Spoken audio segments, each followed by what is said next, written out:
right? The rules keep changing. That's why sometimes I just carry the mask around. There's no virus protection, but at least it looks like I'm thinking about it, you know? Get this thing on. We just had the 20th anniversary of the attacks on September 11th. It's been so long, you know, since it happened. I thought by now it would be a holiday. Isn't it surprising it's not a holiday by now? Mm-hmm. We've had 4 presidents since then. Any one of them could have done this thing that would have been so popular, make September 11th a holiday, and none of them did it. It seems like a no-brainer to me. Except for one thing, which is what would you then call that holiday? Like, we already have all these other holidays that have patriotic names. We already have a Memorial Day. We already have a Independence Day. We even have a Flag Day already. You know, Flag Day in June. I know some people, I'm not on board with this, but some people would say if we were going to make September 11th a holiday, we should call it False Flag Day. But I'm not on board with that. If anybody didn't get that joke because you don't know what false flag means, do yourself a favor and don't look it up. You don't want to know. And I don't want to be responsible for destroying your relationships. I live in Des Moines, Iowa now, and you lived most of my life here in Texas, you know. And people in Iowa, they have this idea about themselves. They think something about people in Iowa. They believe that the Iowans are eating a ridiculous, absurd, unbelievable amount of ranch dressing. That's what they think. It's adorable, honestly.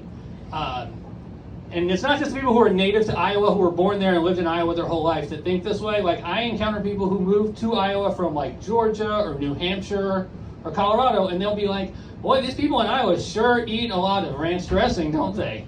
But you know who I never hear that from? Anyone who moved to Iowa from Texas. Because Texans see the amount of ranch dressing that Iowans are eating, and they're like, that's about right. Maybe a little more, but it's fine.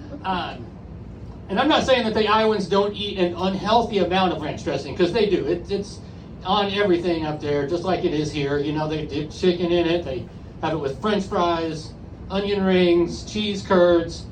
I mean, we call it ranch dressing because it was originally designed to be a salad dressing. I think salad is the one thing nobody really uses it on anymore.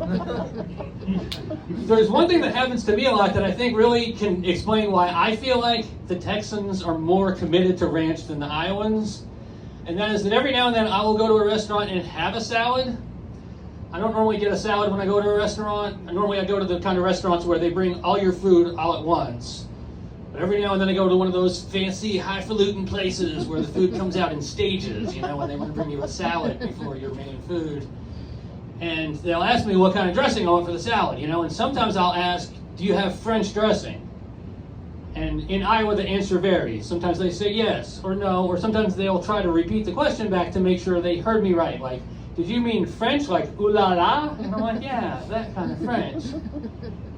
In Texas, the answer never varies. In Texas, if I go to a restaurant and ask, do you have French dressing, they always give me the same answer.